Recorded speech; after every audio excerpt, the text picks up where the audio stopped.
দবেনা সীসা লাউঞ্জ রাজধানীর অভিজাত এলাকার আবাসিক ভবন, রেস্টুরেন্ট, ক্যাফের আড়ালে গড়ে উঠে অবৈধ সীসা লাউঞ্জ বন্ধ করা যাচ্ছে না। বারবার অভিযান চালানো হলেও বন্ধ হচ্ছে না এই সীসা লাউঞ্জগুলো। কেউ কেউ ঠিকানা পরিবর্তন করে, আবার কেউ প্রশাসনের কিছু, সব প্রশাসন না, ইঙ্গিতেই এই ব্যবসা চালিয়ে যাচ্ছে। আমি মাননীয় সফল এই 68 দিনের স্বরাষ্ট্রমন্ত্রীর আপনার মাধ্যমে দৃষ্টি আকর্ষণ করছি। আপনাকে অনেক ধন্যবাদ। মাননীয় স্বরাষ্ট্রমন্ত্রী সালাউদ্দিন আহমেদ এ বিষয়ে একটি সংক্ষিপ্ত বিবৃতি দেবার জন্য আহ্বান জানাচ্ছি। মাননীয় স্পিকার, আপনাকে ধন্যবাদ। রাজধানীর অভিজাত এলাকায় আবাসিক ভবন, রেস্টুরেন্ট ও ক্যাফের আড়ালে গড়ে ওঠা অবৈধ সীসা লাউঞ্জ বন্ধের বিষয়ে যে নোটিশটি উত্থাপন করেছেন মাননীয় সদস্য, সেই জন্য তাকেও অশেষ ধন্যবাদ জানাচ্ছি। মাননীয় স্পিকার, মাদকদ্রব্য নিয়ন্ত্রণ আইন 2018 সংশোধিত 2020 এই সীসা খ শ্রেণীর মাদক দ্রব্য হিসেবে তফসিলভুক্ত।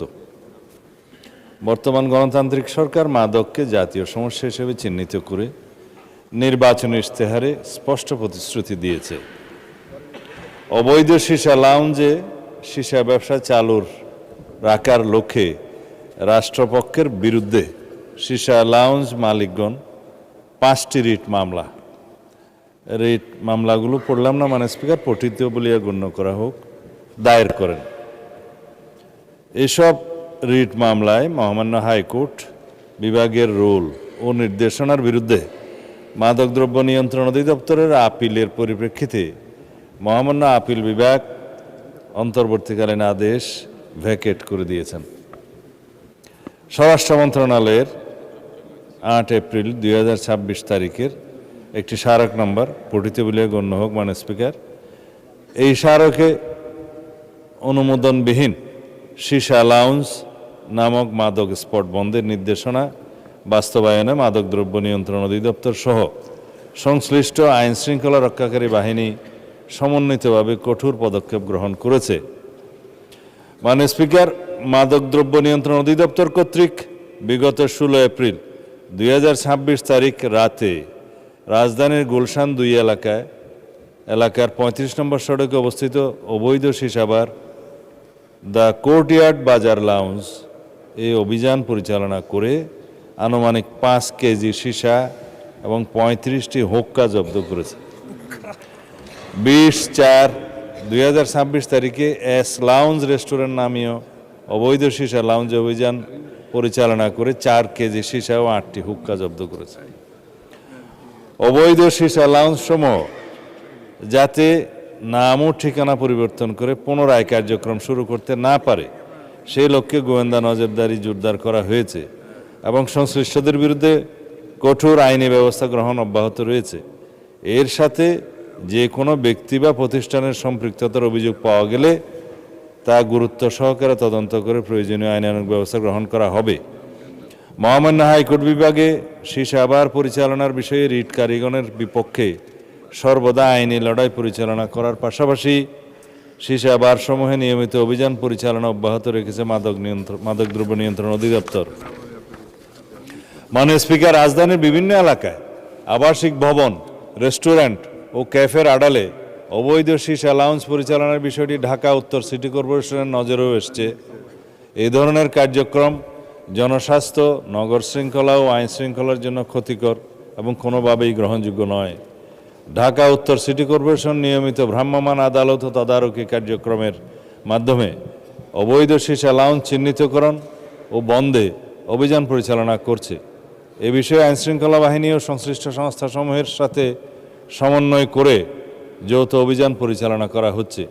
এছাড়া কোনো ব্যক্তি বা প্রতিষ্ঠানের বিরুদ্ধে প্রশাসনিক সহযোগিতার মাধ্যমে অবৈধ কার্যক্রম পরিচালনার অভিযোগ পাওয়া গেলে তা গুরুত্বের সাথে তদন্তপূর্বক প্রয়োজনীয় ব্যবস্থা গ্রহণ করা হবে। ঢাকা উত্তর সিটি কর্পোরেশন হতে সিটি কর্পোরেশন আদর্শ কর তফসিল 2026 অনুযায়ী নির্ধারিত ব্যবসার ধরনের ট্রেড লাইসেন্স ইস্যু অথবা নবায়ন করা হয়।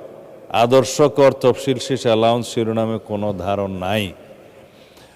অতএব অবৈধ সীসা লাউঞ্জ সম্পূর্ণরূপে বন্ধে ঢাকা উত্তর সিটি কর্পোরেশন কঠোর অবস্থানে রয়েছে।